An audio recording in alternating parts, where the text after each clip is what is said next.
네, 앞서서 마이크론 테크놀로지 투자 종목으로서의 매력들 이모저모 살펴보고 오셨습니다. 자, 미국장에 마이크론 테크놀로지가 있다면 한국장에 또 비교할 만한 종목, 특히 오늘 장에서 공략해볼 만한 종목 무엇이 있는지 저희 지금 살펴보도록 하겠습니다. 오늘 도움 말씀에 임순재 루크 투자연구소 대표님 함께합니다. 어서 오십시오, 네, 대표님. 안녕하십니까?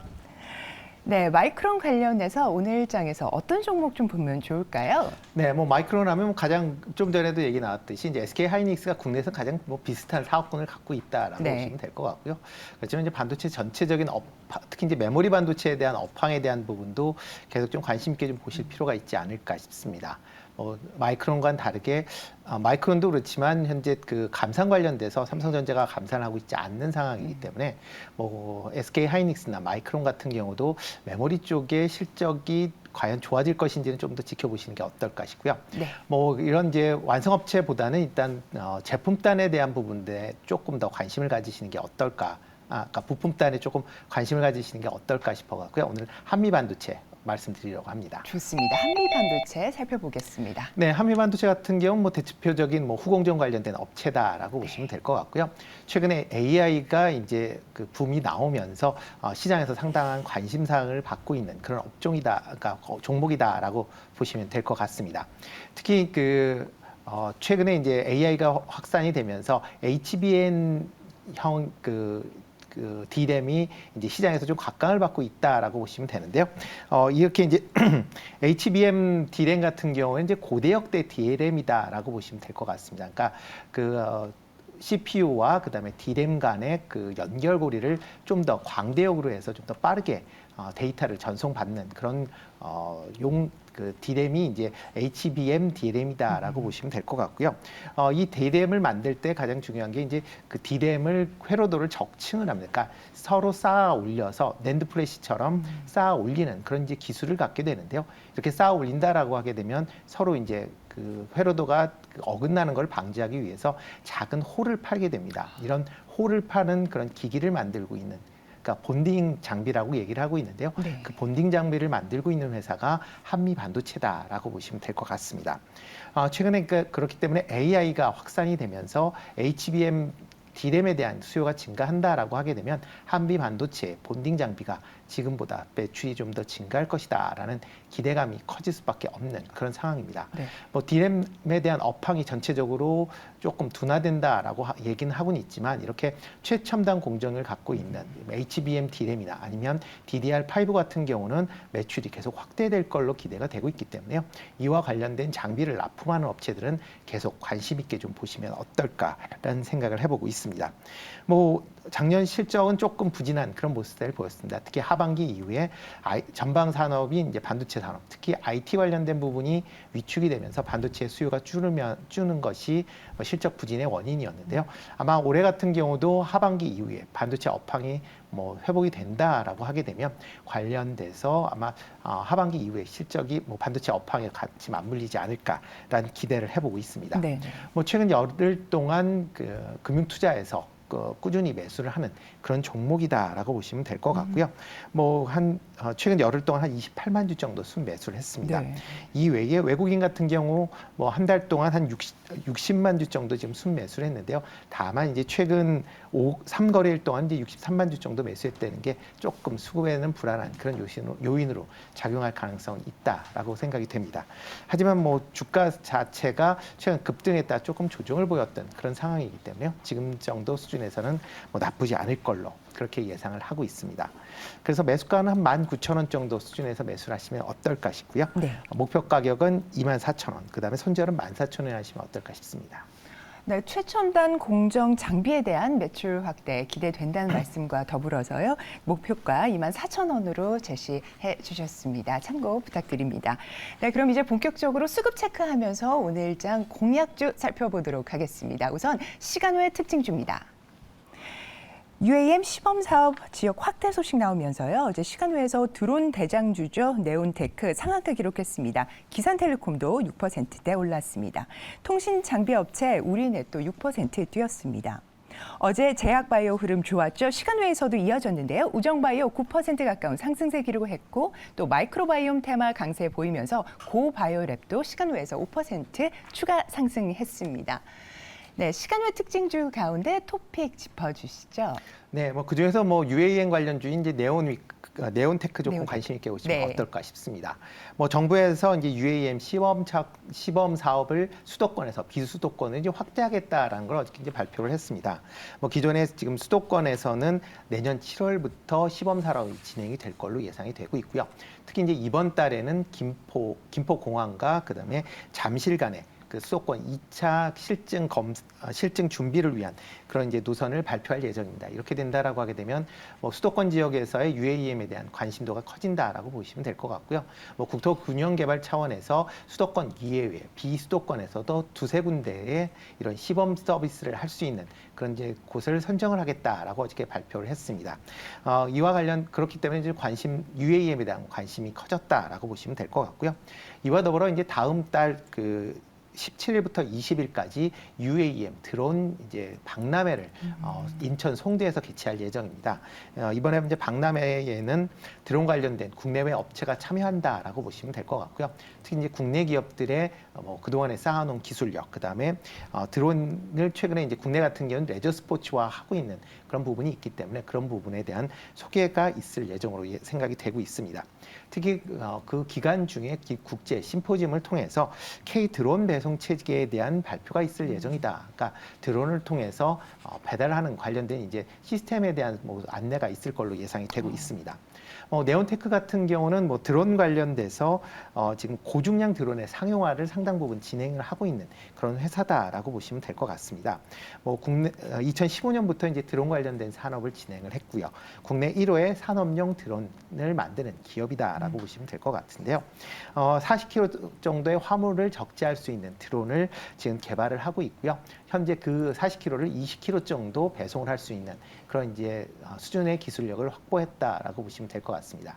그렇기 때문에 뭐 국제 심포지엄에서 K 드론 배송 시스템에 대한 부분이 나온다라고 하게 되면 그거에 대한 부분이 가장 크게 시장에서 주목받지 않을까라는 생각을 해보고 있습니다. 최근 외국인이 3거래일 동안 한 26만 주 정도 순매수라는 그런 모습을 보이고요. 한 달 동안 한 74만 주 가까이 순매수를 했습니다. 그만큼 외국인의 관심 사항이 좀 크다라고 보시면 될 것 같고요. 뭐 매수 가격은 3,400원, 그 전후에서 매수하시면 어떨까 싶고 목표 가격은 4,000원, 손절은 3,000원에 하시면 좋을 것 같습니다. 네, 고중량 드론 상용화에 앞서고 있는 네온테크입니다. 즉 목표가 4,000원, 손절가 3,000원으로 제시됐습니다. 네, 이어서 최근 외국인 기관 순매수 종목 가운데서 오늘 공략해 볼 만한 종목이 있는지 살펴보도록 하겠습니다. 네, 우선 외국인 순매수 특징주입니다. 폴란드 방산업체와 K2PL 전차 생산 납품 위한 컨소시엄 이행 합의서 체결한 현대로템 외국인 18일 연속 담고 있습니다. 지속되는 수익성 부진이 아쉬운 HL만도 그래도 외국인은 8일째 순매수하고 있고요. 기아 7일째 외국인 사들이고 있습니다. 52주 신고가 경신한 파크시스템즈와 피부 미용 의료기기 제이시스 메디칼도 외국인 순매수 특징주에 이름 올렸습니다. 다음은 기관 순매수 특징주 보시죠. ALT B4 관련한 마일스톤 기술료 수령한 알테오젠 기관에서 8일째 담았습니다.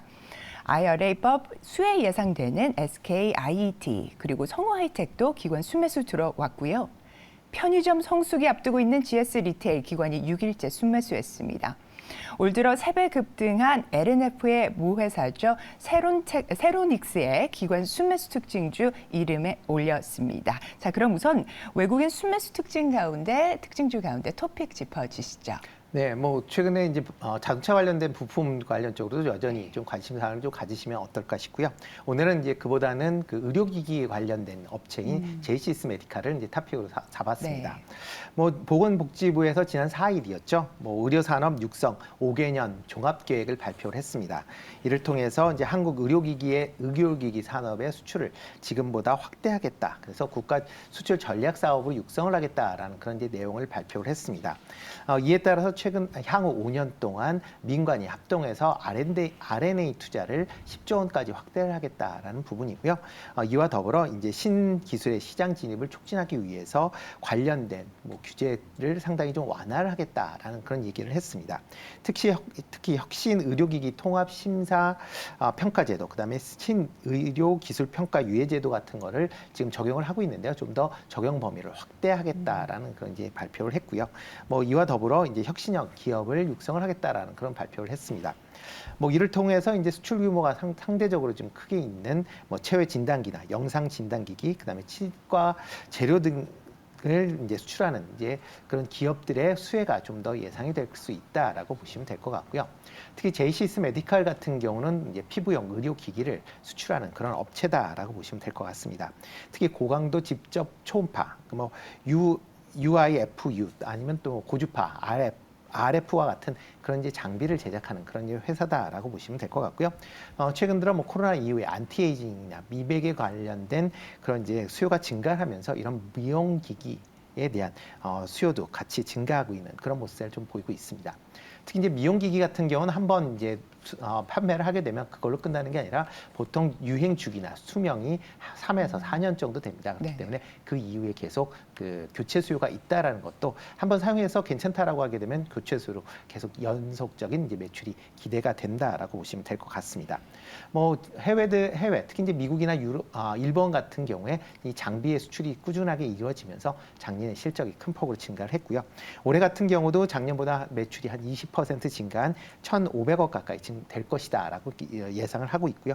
영업이익도 30% 증가한 450억대를 지금 예상을 하고 있을 만큼 올해 실적도 꾸준하게 증가할 그런 모습을 보이고 있습니다.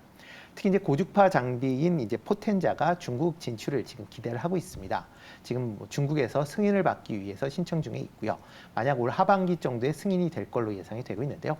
만약 이렇게 승인이 된다라고 하게 되면 중국 관련된 매출이 지금보다 그러니까 없었던 매출이 새롭게 커질 걸로 예상이 되고 있고요. 특히 이제 중국 내에서 RF 장비를 공급하고 있는 회사가 한 개사에 불과합니다. 그렇기 때문에 그만큼 시장에 접근하기 좀 용이하지 않을까라는 생각을 해보고 있습니다. 최근 외국인이 3일 동안 한 27만 주 정도 매수를 했고요. 기관 같은 경우도 최근 한 달 동안 70만 주 넘게 지금 순매수를 할 만큼 외국인 기관이 상당 부분 관심을 갖고 있는 그런 종목이다라고 보시면 될 것 같습니다. 매수 가격은 전일 종가보다 소폭 낮은 한 9,000원 정도의 매수를 하시는 게 어떨까 싶고요. 목표 가격은 11,000원, 그다음에 손처럼 8,000원에 하시면 좋을 것 같습니다. 네, 어제 종가가 1,160원에 마감을 했었네요. 매수가 9,000원으로 제시를 해주셨습니다. 네, 그러면 JCS 메디칼에 이어서 이번에는 기관 순매수 특징주 가운데 토픽 하나 꼽아주시죠. 네, 그 중에서 이제 내수 관련된 종목 중에 하나 골라왔습니다. 네. GS 리테일 조금 관심 있게 보시면 어떨까 싶고요. 최근에 이제 야외 활동이 증가한다라는 그런 기대감으로 인해서 편의점주에 대한 그 수요가 증가했다라는 할 거란 기대감이 지금 같이 맞물려 있다라고 보시면 될 것 같습니다. 여기에 이제 만약 경기가 조금 위축이 된다라고 하게 되면 이런 편의점 관련된 이런 경기 방어적인 그런 주식에 대한 그런 관심사항이 커질 것도 같이 관심 있게 좀 보시면 어떨까 싶고요. 특히 이제 최근에 이제 그 야외 활동이 증가하면서 리테일 특히 이제 오프라인 관련된 매출이 꾸준하게 증가하고 있다라는 것도 관심 있게 보시면 좋을 것 같습니다. 특히 이제 편의점 같은 경우에 매출이 꾸준히 증가하는 것뿐만 아니라 GS 슈퍼 관련된 매출도 같이 좀 증가하고 있는 그런 모습을 좀 보이고 있습니다. 특히 이제 작년 말 기준으로 해서 기업형 슈퍼 이제 SSM이라고 얘기를 하고 있는데요. 378개로 업계 1위를 차지하고 있습니다. 특히 이제 온오프라인을 결합을 한 이제 5포5라고 보통 많이 얘기를 하고 있는데요. 쉽게 얘기해서 이제 625에 있는 이제 요마트라는 그런 이제 퀵커머스가 있습니다. 여기와 협업을 통해서 오마트에 들어오는 그런 이제 주문 상품을 GS 슈퍼에서 배달을 해주는 그런 이제 시스템이다라고 보시면 될 것 같고요. 이와 관련돼서 작년에 전년도보다 매출이 221% 증가할 만큼 매출 성장세가 두드러지는 그런 모습을 좀 보이고 있습니다. 이와 더불어 이제 1, 2인 가족들이 이제 확대가 될수록 이런 반건조 식품, 그다음에 냉동 식품에 대한 수요가 증가하는데요. 그쪽 라인업을 증가를 하면서 실적도 꾸준하게 증가하고 있는 모습도 긍정적으로 보시면 어떨까 싶습니다. 온라인 관련된 부분이 계속 이제 매출이 좀 부진해하면서 수익성을 좀 깎아먹는 그런 이제 부분이 있었었는데요. 올해부터는 온라인 부분의 매출이 조금씩 살아나면서 적자 규모가 조금 축소할 걸로 그렇게 예상이 된다는 점도 좀 긍정적으로 보셔야 되지 않을까라는 생각을 해보고 있습니다. 뭐 이와 더불어 이제 편의점 같은 경우도 지금 업계 1위의 그런 이제 매출을 기록을 하고 있고요. 특히 소형 가구가 증가하면서 관련 멀리 가서 이제 물건을 사는 것보다는 가까운 데서 필요한 수량만큼 간단히 구매하는 최근에 이제 소비 풍토로 전환되는 그런 참도 이런 편의점 관련된 주의 관심사를 좀 높이셔도 되지 않을까라는 생각을 해보고 있습니다. 기관이 최근 동안 6거래일 동안 순매수를 보이고 있습니다. 그래서 총 40만 주 정도 매수를 보였고요. 연기금이 지금 12일 연속 47만 주를 기록을 할 만큼 연기금에서 계속 관심을 갖고 있다는 것도 조금 관심 있게 좀 보시면 어떨까 싶고요. 전일은 이제 외국인 기관이 동시에 순매수하는 그런 모습을 보였습니다. 매수 가격은 전일 종가보다 소폭 낮은 29,500원 선에서 매수를 하시면 어떨까 싶고요. 목표 가격은 35,000원, 손절은 26,000원 하시면 좋을 것 같습니다. 네, GS 리테일 매수 접근이 29,500원 제시해 주셨고요. 목표가 35,000원 제시됐습니다. 이렇게 해서 수급 통해서 전날 시장 흐름 짚어보고 왔습니다. 날카로운 분석 또 좋은 말씀 해주신 임순재 루크 투자연구소 대표님 오늘 말씀 대단히 감사합니다.